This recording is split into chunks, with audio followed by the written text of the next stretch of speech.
మందకృష్ణను అన్నగా భావిస్తున్నానని చెప్పినావు. అవును. అదే మందకృష్ణను తొక్కుకుంటూ అయినా సరే వర్గీకరణకు అడ్డుకుంటామని చెప్పేసి సభలో మాట్లాడారు. ఎవరు మాట్లాడినరు? సింహ గర్జనలో ఆ రోజు వ్యాఖ్యలు చేసారు. ఎవరు? చాలా మంది ఆడ. ఎవరు మాట్లాడిన దానికి వాళ్ళు రెస్పాన్సిబిలిటీ ఉంటారు. నేను మాట్లాడింది స్పష్టంగా చెప్తున్నా. మీరు పాల్గొన్న ఒక సభలో నేను చెప్తా అన్నా కృష్ణన్న, నువ్వు మనువాదులు మనువాదులు అంటున్నావు. మనువాదుల సంకన ఎక్కింది ఎవడు? మనువాదుల బూట్లు నాకుతుంది ఎవడని మాట్లాడినా. As Ambedkar I have that right. Yes, Vivek Venkataswamy ఎవరైతే ఉన్నారో ఆయన పారిశ్రామికవేత్తగా ఒక రాజకీయ నాయకుడిగా ఎదగడానికి గల కారణం ఎవరు? వాళ్ళ తండ్రి ఆ స్టేజ్కి పోవడానికి గల కారణం ఎవరు? మనందరి తండ్రి బాబాసాహెబ్ అంబేద్కర్. నేను ఆయన మాలైన కాబట్టి మాలల సభ కోసం మాలోనే డబ్బులు పెట్టుకొని ఆ సభ జరపాలి కాబట్టి వివేక్ వెంకటస్వామి గారికి ఆ రెస్పాన్సిబిలిటీ, ఆ బాధ్యత ఉంది. ఆయన దగ్గరికి పోయినాం.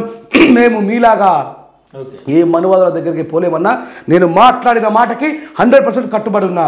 కానీ ఎక్కడ కూడా అన్నా అనే మాటను తప్పలేదు.